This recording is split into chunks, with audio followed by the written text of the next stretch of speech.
It's funny. I'm always interested in how people define the best, especially something like essay writing. Yeah, It's so subjective, right? absolutely. So when you mentioned this piece, The Best Essay, I was immediately intrigued. And, knowing your love for getting into the weeds with this stuff, Hmm. I have a feeling this one's right up your alley. Well, let's dive in. Yeah. So instead of like a how-to guide, this essay, it's more about exploring what makes an essay stand out, not just today, but maybe even like generations later, you know? Yeah, it jumps right into this assumption that the best essay has to be about the most important thing, the biggest idea that no one's ever thought of before. It's like that feeling of discovering like a hidden historical document or something. Can you imagine reading Darwin's Natural Selection essay back in 1844? Talk about groundbreaking. Right. But thinking about it now, it Right. makes you wonder, doesn't it? It does. The essay even mentions how a great painting, that can be timeless, right? Yeah. But Darwin's essay, as revolutionary as it was then, it wouldn't have the same impact today. We know this stuff now. Exactly. So, is the mark of a truly best essay that it has to fade in impact as its ideas become like common knowledge? It's a fascinating question. Does it have to become obvious to be considered truly great? It's like if the most impactful writing is about what we don't know, then shouldn't we all be out there making discoveries instead of writing about them? And this is where the essay takes a turn. It shifts from chasing the best topic to focusing on writing as a process of discovery itself. Interesting. So it's less about what should I write about and more like how can writing help me uncover those groundbreaking ideas in the first place? Exactly. I like that. It's like any field where people are striving for excellence, Yeah. right? There's this constant search for an edge. Traders on Wall Street, athletes, writers, we all want that thing that elevates our work. And the essay argues that a lot of times it starts with a question. Okay, so not necessarily like a question in the traditional sense, but Yeah, more like identifying something that really makes you think, something that sparks your curiosity and makes you want to explore further. it reminds me of those aha moments in science, like when Darwin saw those finches in the Galapagos with their crazy beaks, right? Right. Was there a specific question he had? Or did just like observing them spark this whole line of thinking that led to his theory? I love that connection. It highlights how even small, seemingly insignificant questions can be so fruitful. Sometimes it's the unexpected paths that lead to the most profound discoveries. And that's what's so exciting about using writing as a tool for exploration.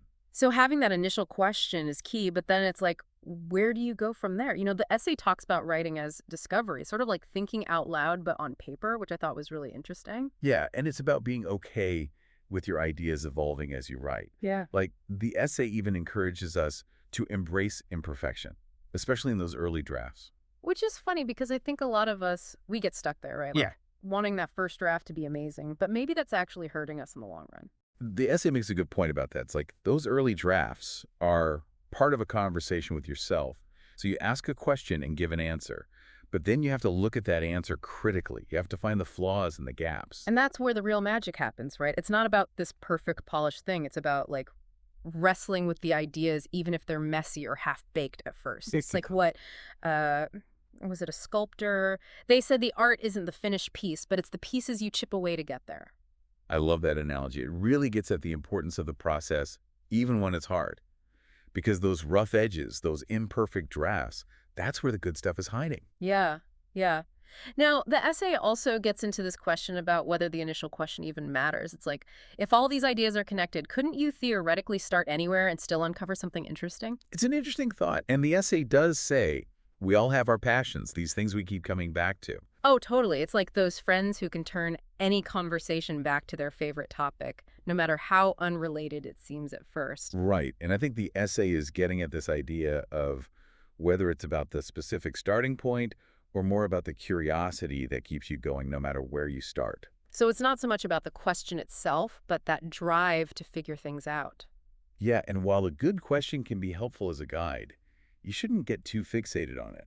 You have to stay open to unexpected things popping up along the way. So the question's more like a compass then, giving you a general direction, but not dictating every step you take. Exactly.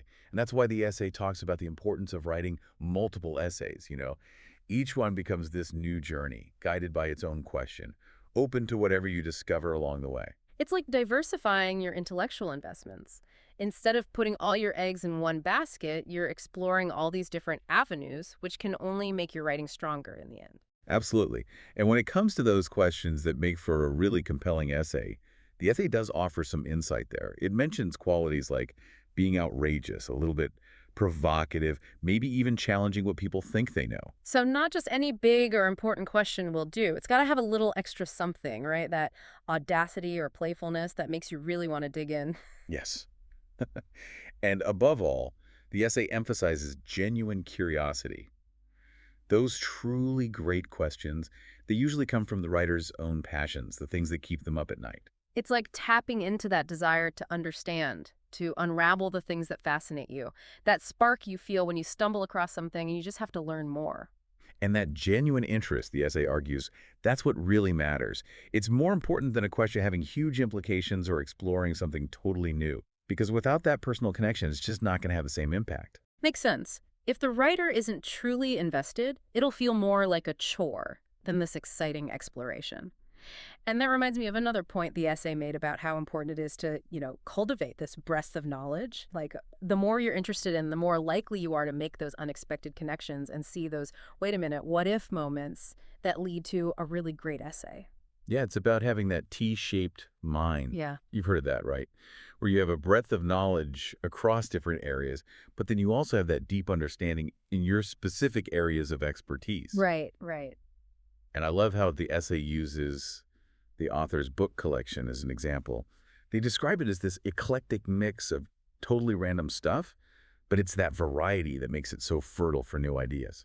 It's true. Like, you're cross-pollinating your mind with all these different ideas and perspectives, Exactly. which actually makes me think about what we were saying earlier about conversations. Surrounding yourself with people who challenge you and expose you to new ways of thinking. I mean, that's got to be just as important as reading widely, right? Oh, for sure. It's like you're actively seeking out those clashes in perspective, those conversations that push you outside your comfort zone. Mm. I can't tell you how many times the most unexpected conversation has made me rethink something or see a topic in a whole new light. Totally. Those are the moments that lead to breakthroughs. It's Yeah, not always just you by yourself in a room. definitely not. It takes a village. Okay, so we've got the curiosity, the willingness to explore, this breadth and depth of knowledge we've been talking about. But the essay doesn't stop there. It also emphasizes doing stuff, having real world experiences to bring to your writing. Absolutely. Because it's about recognizing that those true insights often come from connecting thought and action. Mm. It's not enough to just read and think about things. You have to go out and engage with the world, test your ideas, and let those experiences feed back into your writing.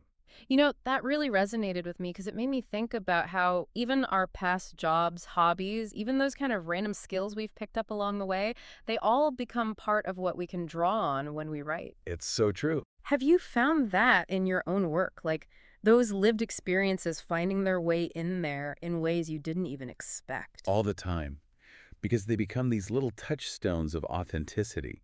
Like, you can read about something 1,000 times, but when you've actually experienced it, it just adds this depth and richness to your writing that you just can't fake. It makes you think, what makes a story really stick with you? It's that authenticity, right? Like you can just tell when someone's really lived it. Yeah, you can totally tell. Well, as we kind of wrap up our deep dive into the best essay, one thing that stuck with me was how the author talks about that natural starting point you reach when you're writing. Yeah. When you've explored the question and you kind of arrive at this feeling of, okay, I think I've said what needs to be said here. Right. It's about satisfying that intellectual curiosity for both you as the writer and whoever's reading it. You've Mhm. dug into the issue, look at it from different angles, and come to a place of deeper understanding. Exactly. And even if you don't have all the answers, it still feels complete. Yeah, exactly. And yet, the essay leaves us with this final question about timelessness. Like, if the best essay is supposed to challenge what we know, does that mean it has to fade and impact over time? Like, as those ideas become more accepted, does it lose its power? Such a good question. And I love that the essay doesn't try to give a definitive answer because it's something we have to keep thinking about. Hmm. Like maybe timelessness in writing isn't about these big, shocking revelations, but about sparking new questions and ideas for people to grapple with long after they finish reading. I love that. It's like planting a seed, right? It might take time for it to grow, but that initial spark can have a ripple effect. Exactly. Well, I think that's the perfect note to end on, don't you think? I think so. A deep dive into the best essay, leaving us with even more to think about. the sign of a truly great piece of writing, right? Well, absolutely. So, Yeah. you know, go out there, explore those curious corners of your mind, follow those threads of thought wherever they lead, and embrace the messiness of it all. Because who knows, you might just stumble upon your own version of the best essay along the way. Couldn't agree more.